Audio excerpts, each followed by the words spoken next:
जय श्री राम दोस्तों, कैसे हैं आप सब लोग। आई होप आप सब लोग बहुत ही बढ़िया होंगे। और उसी के साथ हम लोग बढ़ते हैं आगे की तरफ और पढ़ते हैं हम जो कल पढ़ रहे थे basic concepts of macro economics, जो हमारा टॉपिक था। ठीक है, उसके बारे में हम लोग इसमें पढ़ेंगे। ठीक है, यानी कि बेसिक कॉन्सेप्ट्स मैक्रो इकोनॉमिक्स के क्या क्या थे। ठीक है, हमने जहाँ तक पढ़ लिया था, ठीक है, उससे आगे हम लोग बढ़ाएंगे factor income and transfer income के आगे।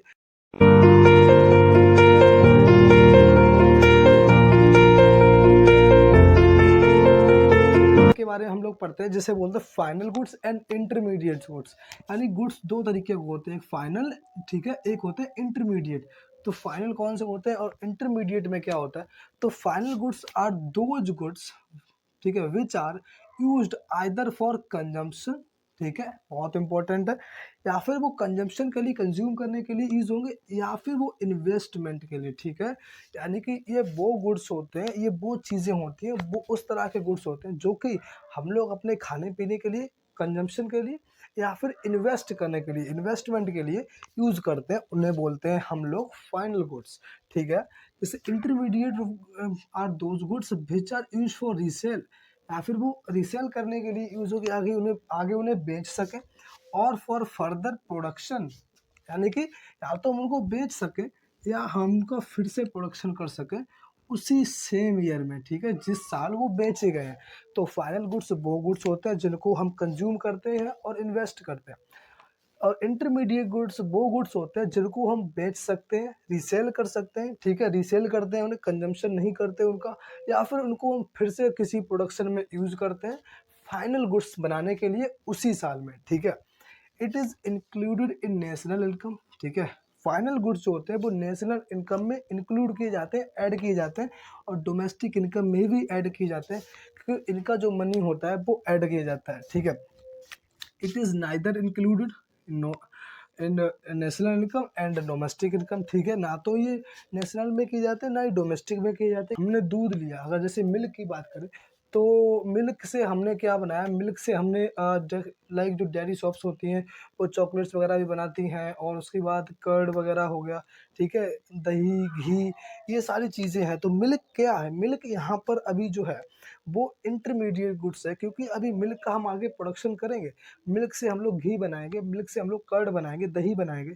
ठीक है ना, तो अभी मिल्क जो है इंटरमीडिएट का जो है गुड्स है। बट अगर जो हाउस होल्ड्स हैं, अगर हाउस होल्ड मिल्क को लेते हैं, ठीक है, और वो कंज्यूम करते हैं, दूध को जो पी लेते हैं, तो वहाँ पर जो है, वहाँ पर जो दूध है, वो मिल्क जो है वो फाइनल गुड्स कहलाया जाएगा। ठीक है, they are ready for use by their final users. Final users में वो यूज़ किए जाते हैं, जैसे हम हैं, अभी हम लोगों को खाना चाहिए। ठीक है, जैसे गेहूं का आटा होता है ना, बीट फ्लोर जो होता है, तो जो फ्लोर है उसका, बीट का, तो वो जो है वो एक फाइनल है, फाइनल गुड्स है, और हम लोग उसको यूज़ करते हैं। ठीक है, बट वीट जो है वो फाइनल गुड्स नहीं है, वो इंटरमीडिएट गुड्स है। ठीक है, no value has to be added to the final goods. Final goods में कोई वैल्यू ऐड नहीं होती। ठीक है, जैसे हम बात करें वीट की, तो हमने वीट को लिया, बीट को पीस के उसका फ्लोर बनाया, उस फ्लोर के बाद उसमें सारा कुछ करके उसके आटे का फिर हमने जैसे ब्रेड बना लिया। ठीक है, ब्रेड बनाया, आखिर में जब ब्रेड बन गया तो ब्रेड जो है वो फाइनल गुड्स है। ठीक है, ये सारे अभी क्या थे, इंटरमीडिएट्स। ठीक है, लेकिन वहीं पर अगर ब्रेड ना बना के अगर इस फ्लोर को हाउस होल्ड को बेच देते और हाउस होल्ड से इसको खा लेते, ठीक है, अपने आटे वगैरह में खाने के लिए, रोटियां बनाने के लिए वो यूज़ करते हैं इसको, तो ये उनके लिए फाइनल गुड्स था।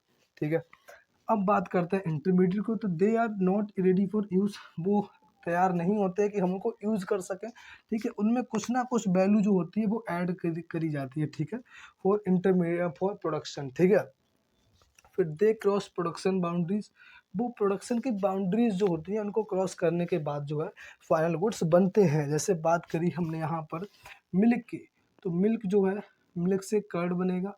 ठीक है, कर्ड के बाद और भी काफ़ी सारी चीज़ें होती हैं, जैसे मिल्क से घी भी बनेगा, है, बहुत सारी चीज़ें होती हैं जो मिल्क से बनती हैं। तो आफ्टर इन सभी प्रोडक्शन करने के बाद आफ्टर में जो आता है वो होता है फाइनल गुड्स।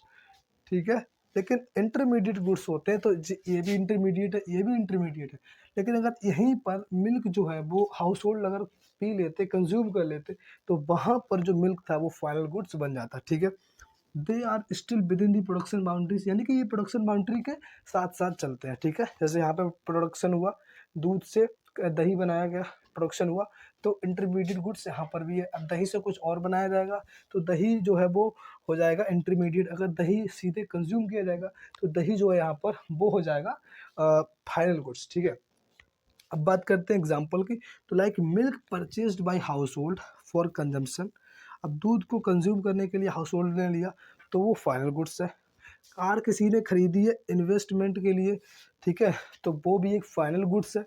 वहीं अगर दे आर वो milk used in dairy shops में मिल्क को यूज किया गया फॉर रीसेल, बेचने के लिए, तो वो एक इंटरमीडिएट गुड्स है, ठीक है। Coal used in factories for further production. अब जो कोल होता है, कोयला होता है, वो प्रोडक्शन के लिए यूज किया गया आगे फैक्ट्रीज में, तो वो भी एक इंटरमीडिएट गुड्स कहलाया जाएगा। तो यहाँ से हमको समझ में आया कि फाइनल गुड्स कौन से होते हैं और इंटरमीडिएट गुड कौन से होते हैं। देखो, फाइनल गुड्स वो गुड्स होते हैं जो कि हम लोग सीधा उनको कंज्यूम करते हैं, उनके बनने के बाद, प्रोडक्शन के बाद हम कोई फर्दर प्रोडक्शन नहीं करते, ठीक है।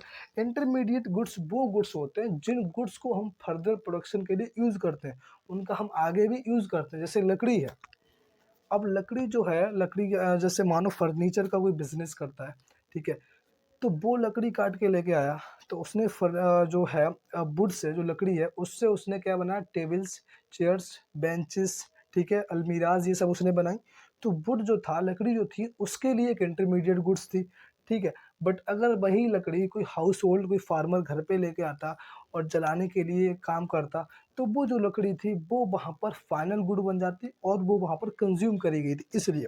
तो इंटरमीडिएट में सिर्फ इतना ही कि वो गुड्स जो कि प्रोडक्शन में बार बार यूज होते रहते हैं और फाइनल गुड को जन्म देते हैं, ठीक है। लेकिन फाइनल गुड्स वो गुड्स होते हैं जो सारे इंटरमीडिएट गुड्स को मिलकर बनाए जाते हैं और आखिर में इनका जो है वो कंजम्पशन होता है, ठीक है। तो यही है final goods and intermediate goods. अब देख लेते हैं कि consumption goods and capital goods जो होते हैं वो क्या होते हैं। हमने final goods and intermediate goods तो पढ़ लिए, लेकिन ये जो है consumption goods and capital goods, ये दोनों ही पार्ट हैं किसके, फाइनल गुड्स के, ठीक है। फाइनल गुड्स के ये पार्ट हैं दोनों, ठीक है। तो अब ध्यान रखना, इंटरमीडिएट गुड्स अलग है और फाइनल गुड्स जो होते हैं, तो दो तरह के फाइनल गुड्स होते हैं, एक कैपिटल गुड्स, एक होते हैं कंजम्पशन गुड्स। तो चलो हम लोग पढ़ लेते हैं। तो कंजम्पशन गुड्स क्या होते हैं, देखो कंजम्पशन से ही हमको पता लग रहा है कि वो गुड्स जो कंज्यूम किए जाते हैं, ठीक है। कौन करता है, कंज्यूमर, ठीक है। तो these goods satisfy human wants directly, ठीक है, कि ये वो गुड्स हैं जो कि ह्यूमंस को, लोगों को सेटिस्फाई करते हैं डायरेक्टली, ठीक है। अगर किसी इंसान को खाना खाना है, उसने खाना खाया तो उसको वो सेटिस्फाई हो गया, उसकी भूख खत्म हो गई, तो क्या है, डायरेक्टली सेटिस्फाई किया। अगर उसको पानी पीना है तो पानी पिया, उसकी प्यास बुझ गई, तो क्या है, उसने पानी ने डायरेक्टली सेटिस्फाई किया एक कंज्यूमर को जिसने उसको पिया है। तो वही है कंज्यूमर कंजम्पशन गुड्स, ठीक है। तो such goods have a direct demand, इनकी डायरेक्ट डिमांड होती है, ठीक है। बट फाइन कैपिटल गुड्स जो हैं, तो such goods satisfy human wants indirectly, indirectly करते हैं वो, ठीक है। Such goods have direct demand. Consumption जो गुड्स होते हैं वो डायरेक्टली सेटिस्फाई करते हैं ह्यूमंस की वांट्स को, बट कैपिटल गुड्स हैं वो डायरेक्टली नहीं करते, वो इनडायरेक्टली करते हैं, क्योंकि कैपिटल गुड्स जो होते हैं वो किसी और गुड्स को प्रोड्यूस कराने में उसकी हेल्प करते हैं, ठीक है। बट कंजम्पशन गुड्स जो होते हैं वो कंज्यूमर को सेटिस्फाई करने के लिए यूज़ किए जाते हैं, कंज्यूमर उनको कंज्यूम करता है, ठीक है। They don't promote production capacity, वो प्रोडक्शन कैपेसिटी को प्रमोट नहीं करते, वो प्रोडक्शन कैपेसिटी की जो बाउंड्रीज़ हैं, उन सभी को, प्रोडक्शन बाउंड्रीज जो हैं उनको क्रॉस करके फिर फाइनल गुड्स निकल के आया है। अब वो फाइनल गुड्स सिर्फ कंज्यूम किया जाएगा, ठीक है। तो वही है consumption goods, but they help raising production capacity. ये किसी भी गुड्स का प्रोडक्शन होता है उसको ये रेज करते हैं, यानी कि किसी भी प्रोडक्शन, जो कोई भी गुड्स होता है, जैसे कि अगर हम बात करें, हमें फर्नीचर बनाना है, जैसे हमको चेयर बनानी है, ठीक है, तो जो लकड़ी है, वुड है, वो फाइनल गुड्स होगा। अगर हाउस होल्ड उन्हें यूज़ करेंगे तो वो फाइनल गुड है, कंजम्पशन गुड है। बट अगर वही लकड़ी को, अगर कोई फर्म, कोई फर्नीचर एंटरप्राइज अगर कोई उसको यूज़ कर रही है चेयर्स बनाने में, तो जो वो वुड है, जो लकड़ी है, वो क्या है, वो कैपिटल गुड है, क्योंकि वो लकड़ी चेयर को बनाने में हेल्प कर रही है, ठीक है ना। यानी कि कैपिटल गुड्स, आप इतना समझ लो, कैपिटल गुड्स वो गुड्स होते हैं जो किसी और गुड्स को प्रोड्यूस कराने में हेल्प करते हैं, ठीक है। Most of the consumption goods have limited expected life, ठीक है, इनकी लाइफ ज़्यादा नहीं होती, 1 साल से कम की। अगर जैसे बात करें अब ब्रेड, हमको ब्रेड चाहिए, ठीक है, सुबह सुबह हम लोग चाय के साथ ब्रेड खाते हैं ना, तो जो ब्रेड है उसकी क्या है, वो अगर एक बार हमने खा लिया दोबारा तो नहीं खा सकते ना उसको। तो क्या है कि इनका जो कंजम्पशन गुड्स है उनका ड्यूरेबल टाइम बार बार नहीं होता, डबल टाइम नहीं होता, हम उनको एक बार यूज़ करते हैं बस वो ख़त्म हो जाते हैं, ठीक है। But it's expected life is more than 1 year, इनकी जो लाइफ होती है वो 1 साल 2 साल, मतलब 1 साल से ज़्यादा ही रहती है। हम लोग बार बार यूज कर सकते हैं कैपिटल गुड्स को, बट कंजम्पशन गुड्स को हम बार बार यूज नहीं कर सकते, ठीक है। It refers to those goods, अब आप यहाँ से समझो, it refers to those goods which satisfy human wants और कंज्यूमर्स वांट्स डायरेक्टली, ठीक है। But capital goods are those final goods which help in production of other goods and services, ठीक है। these are those final goods which help in production of other goods and services। जैसे कि अगर हम बात करें कि हमको कोई फर्नीचर बनाना है, तो हमको फर्नीचर बनाने के लिए क्या चाहिए, टूल्स चाहिए, मशीनरी चाहिए, इक्विपमेंट चाहिए।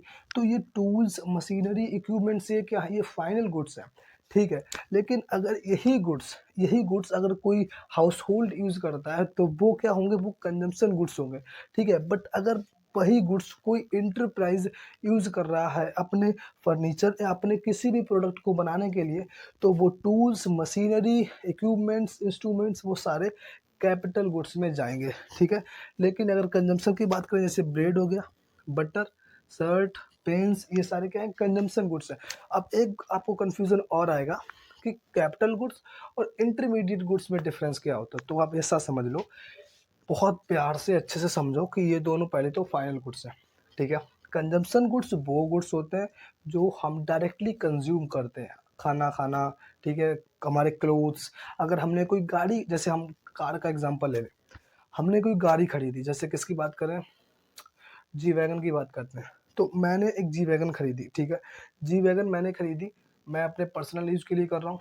मैं हो एक फॉर एग्जांपल, जैसे मैंने कोई कार खरीदी, जैसे फॉर एग्जांपल जैसे मैंने कोई कार खरीदी, जैसे मैंने कौन सी कार खरीदी, जी वैगन, ठीक है, जी वैगन मैंने खरीदी।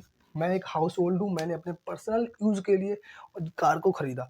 मैं खरीद रहा हूँ, मैं एक हाउस होल्ड हूँ, तो वो जी वैगन जो है वो मेरे लिए जाएगी कंजम्पशन गुड्स में, ठीक है। लेकिन वही जी वैगन अगर कोई फर्म, कोई इंटरप्राइज अगर वो उसे यूज़ करता है एज अ टैक्सी, ठीक है, उसने टैक्सी में यूज़ किया कि ड्राइवर जो है उसको चलाएगा और टैक्सी जो उसको बना के चलाएगा, ठीक है।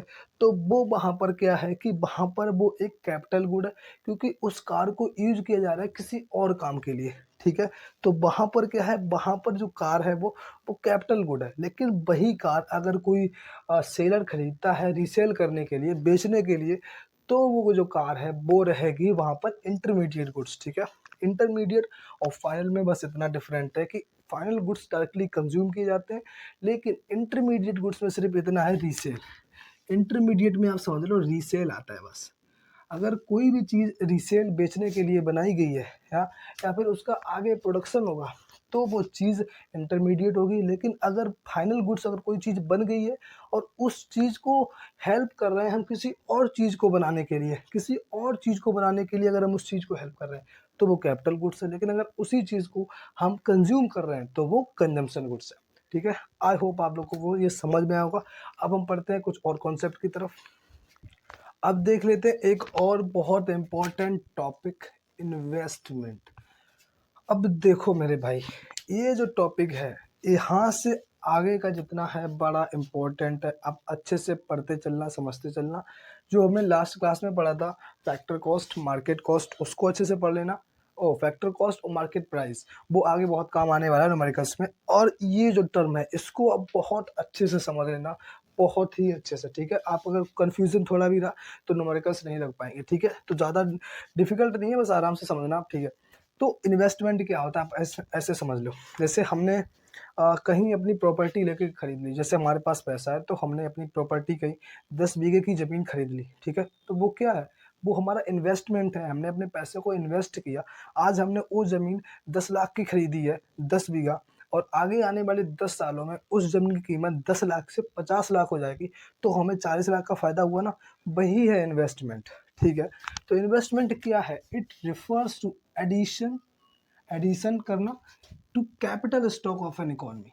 जो इकोनॉमी है उसका जो कैपिटल स्टॉक है उसमें एडिशन करना। जैसे अगर हम बात करें अपने एडिशन की, वो अपने स्टॉक की, तो हमने क्या किया, हमारे पास अभी 10 बीघे की ज़मीन थी, हमने 10 बीघे की और ख़रीद ली, तो हमने एडिशन किया ना अपने स्टॉक में, एडिशन किया और वो ज़मीन हमने 10 रुपये में जैसे मानो ख़रीदी या 10 लाख में ख़रीद ली, आगे आने वाले समय में उसकी कीमत 50 लाख हो जाएगी, तो हमें 40 लाख का फ़ायदा हुआ। वही इन्वेस्टमेंट है और कुछ भी नहीं है, यानी कि अपना जो कैपिटल स्टॉक है उसमें एडिशन करना, वही है इन्वेस्टमेंट। अब इन्वेस्टमेंट जो है वो 2 तरीके का होता है, first is gross and net. Gross और नेट में क्या है देखो, it is addition to the stock of capital before making allowance of depreciation, यानी कि एक ये वो एडिशन है कैपिटल स्टॉक में जो कि डेप्रीशिएशन को लगाने से पहले होता है, ठीक है ना। डेप्रीशिएशन इसमें यूज नहीं होता है। बस आप अभी इतना समझो, फिर आगे पढ़ाते हैं कि जैसे कि एक ये वो स्टॉक है जो कि डेप्रीशिएशन जिसमें नहीं लगता। जैसे हम एग्जांपल ले लें कि हमने एक कार खरीदी है 1 लाख रुपए की, ठीक है। अभी इतना लेते हैं, ये क्या है, ये हमारी ग्रॉस वैल्यू है, ये क्या है, ये हमारा ग्रॉस इन्वेस्टमेंट है, ग्रॉस वैल्यू है, ठीक है। अब नेट की बात करें तो एक्चुअल एडिशन, इसमें एक चीज़ याद रखना, एक्चुअल, इसमें एक ही चीज़ आती है, एक्चुअल अमाउंट, ठीक है। तो actual addition made to the capital stock of an economy is a given period of termed as net. अब ऐसा समझो आप, ठीक है, कि इसमें क्या है कि एक वो एक्चुअल इसमें अमाउंट की बात करी जाती है कि जो करंट अमाउंट है वो कितना है कैपिटल स्टॉक का, ठीक है। अब यहाँ पे हम डेप्रिसिएशन और पढ़ लेते हैं, डेप्रिसिएशन क्या होता है। तो देखो, डेप्रिसिएशन इज व्हाट, डेप्रिसिएशन को हम बोलते हैं कंजम्पशन ऑफ फिक्स कैपिटल, ठीक है। फिक्स कैपिटल जो हमारा, इसको हमने कंज्यूम किया, या करंट रिप्लेसमेंट कॉस्ट, जो हमारा जो भी स्टॉक था उसका जो कॉस्ट थी उसमें रिप्लेसमेंट हो गया, ठीक है, कम हो गई वैल्यू उसकी। तो डेप्रिसिएशन क्या है देखो, इट रिफर्स टू फॉल, ठीक है, it refers to fall in the value of fix assets. जो फिक्स एसेट्स है उनकी वैल्यू गिर जाना, ठीक है, ड्यू टू किसके कारण, नॉर्मल बियर एंड टीयर, यानी हमने उसको या तो पहना है, ठीक है, उसका यूज़ किया है, पैसेज ऑफ टाइम और एक्सपेक्टेड ऑब्सोलेट, ठीक है ना। तो डेप्रिसिएशन क्या है, आप ऐसा समझो कि आज हमने 1 महीने पहले हम अपना एक फ़ोन खरीद के लाए, ठीक है, 10,000 रुपये का, ठीक है, उसको हमने 1 महीने यूज़ किया, ठीक है।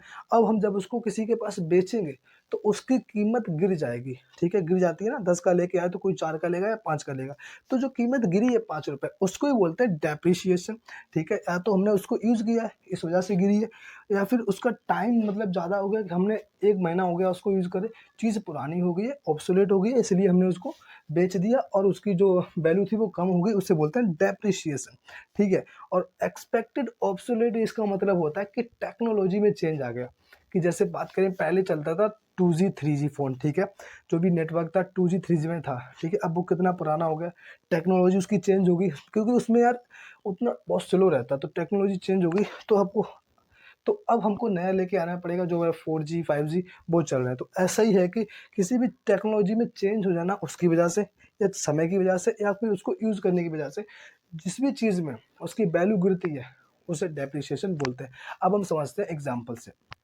जैसे हमने एक कार खरीदी 1 लाख रुपए की, वो है हमारा ग्रॉस इन्वेस्टमेंट, ठीक है। अब 1 लाख की कार खरीद के हमने उसको 1 साल यूज़ किया, ठीक है, 1 साल यूज़ किया। अब आज के समय में वो कार हमारी बिक रही है 20,000 रुपये में, ठीक है, वो कार हमारी 20,000 में बिक रही है। तो ये क्या है, ये हमारा नेट इन्वेस्टमेंट है, एक्चुअल है, करंट अमाउंट है, ठीक है ना। तो ये है हमारा नेट। अब इसमें से अगर हम माइनस करेंगे इसको, तो कितना रुपए आएगा, तो आएगा 80,000 रुपये, ठीक है। 80,000 का हमें लॉस हो गया, तो इसे ही बोलते हैं डेप्रीशिएशन, ठीक है, डेप्रीशिएशन इसे ही बोलते हैं।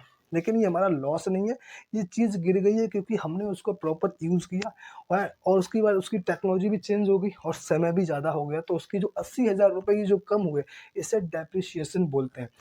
तो नेट क्या है, नेट आप ऐसा समझो कि एक एक्चुअल की, जैसे बात मानो, हमने कोई चीज़ 1 साल पहले खरीदी थी 50,000 रुपये में, लेकिन आज उसकी कीमत आज के समय में उसकी कीमत कितनी है। पहले तुमने कितने की भी खरीदी हो कोई फ़र्क नहीं पड़ता। जैसे आपने कोई ज़मीन 1 लाख रुपए की खरीदी, ठीक है? पिछली साल 1 लाख की खरीदी थी, आज उस ज़मीन की कीमत हो गई है 50,000 रुपए, कम हो गई, ठीक है? अब आप किसी को बेच रहे हैं उसको, ठीक है? अब वो 50,000 में लेगा, तो आप बोलेंगे नहीं मैं तो 1 लाख में खरीदी थी, तो मैं तो 1 लाख में बेचूँगा। कोई नहीं लेने वाला, क्योंकि आज के समय में उसकी जो कीमत है वो है 50,000। तो एक्चुअल जो अमाउंट है, ठीक है? उसे बोलते हैं हम ग्रॉस। जो ओरिजिनल अमाउंट है, एक्चुअल अमाउंट है, बट जो करंट अमाउंट है उसका, उसे बोलते हैं नेट। तो करंट को नेट बोलते हैं और एक्चुअल जो ओरिजिनल था उसे बोलते हैं ग्रॉस। और इन दोनों को माइनस करते हैं और जितना डिफरेंस आया उसको बोलते हैं डेप्रिसिएशन, ठीक है? तो यही है, अगर हमको नेट इन्वेस्टमेंट निकालना है कि हमें करंट अमाउंट निकालना है, तो क्या करेंगे कि जो चीज़ हमने पहले 10 रुपए में खरीदी थी, 10 रुपए में खरीदी, तो आज उसकी वैल्यू 8 रुपए है, ठीक है? तो कितना 2 रुपए कम हो गया, तो 8 रुपए आ गई, ठीक है? अगर भाई हमें ग्रॉस निकालना है, हमें पता करना है कि यार हमारी चीज़ हमने खरीदी कितने में थी, तो हम ये देखेंगे हमारी चीज़ जो थी आज के समय में 8 रुपए की है और उसमें पैसों में गिरावट उसकी कितनी आई, 2 रुपए की। तो 8 और 2 हो जाएँगे तो कितना हो जाएगा, 10। तो यही है, अगर नेट को निकालना है, ग्रॉस से अगर नेट को निकालना है तो माइनस डेप्थ करेंगे, अगर नेट से ग्रॉस को निकालना है तो प्लस डेप्रिसिएशन करेंगे, ठीक है? इनके न्यूमेरिकल्स आगे पढ़ेंगे, बहुत प्रॉपर वे में समझ में आएगा बहुत अच्छे से, ठीक है? अब और कुछ पढ़ते हैं आगे कि और कॉन्सेप्ट्स क्या-क्या हैं।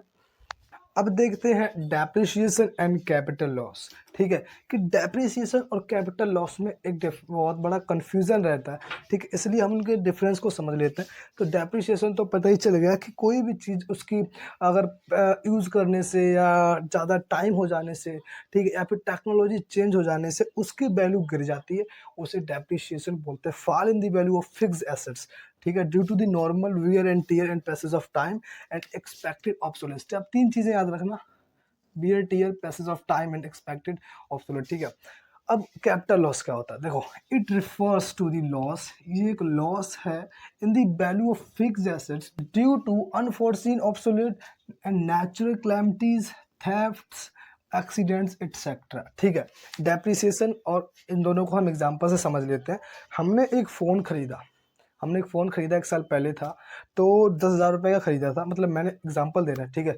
तो 10,000 का खरीदा, आज उसकी कीमत 5,000 रुपए है, 5,000 रुपए में बिका वो, तो 5,000 रुपए उसके गिर गए ना, ठीक है? 10,000 का था, 5,000 में बिका, तो 5,000 रुपए जो गिरे, वो हमारा लॉस है, बट वो डेप्रिसिएशन है क्योंकि वो गिरा, ठीक है?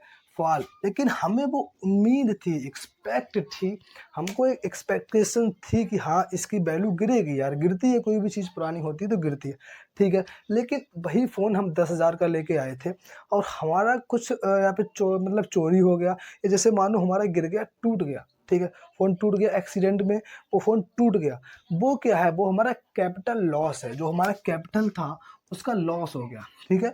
तो अगर मतलब कोई भी चीज़ गिर जाती है, टूट गई, तो वो हमारा वहाँ पे लॉस हो गया भाई। लेकिन यहाँ पर तो हमने वो चीज़ बेच दी ना, लेकिन कुछ ना कुछ तो फ़ायदा हुआ, लेकिन वो जो गिर गई, टूट गई, उसे बोलते हैं कैपिटल लॉस।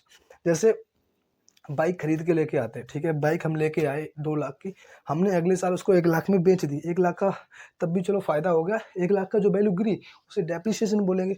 लेकिन वही बाइक अगर कोई एक्सीडेंट में उसका एक्सीडेंट हो गया, वो ख़त्म हो गई, तो वो हमारा कैपिटल लॉस है, ठीक है? हमें कुछ नहीं मिलने वाला, लॉस हो गया हमारा, ठीक है?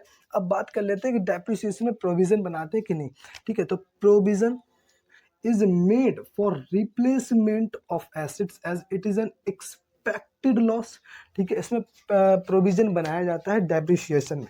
अब आप एक बात समझो, देखो, प्रोविज़न जो होता है, प्रोविज़न एंड रिज़र्व, ये 2 चीज़ें होती हैं, तो इनमें आप डिफ़रेंस समझ लो। आप अकाउंट्स में आपने अकाउंट भी पढ़ा होगा तो पता होगा, लेकिन बता देते हैं। तो प्रोविज़न क्या होता है? देखो, प्रोविज़न ये चीज़ है कि जैसे हमें पता है कि हमने ये मशीनरी खरीदी है, आगे आने वाले साल में, आगे आने वाले समय में इसकी इतनी वैल्यू गिरेगी, नहीं तो कम से कम इतनी तो गिरेगी।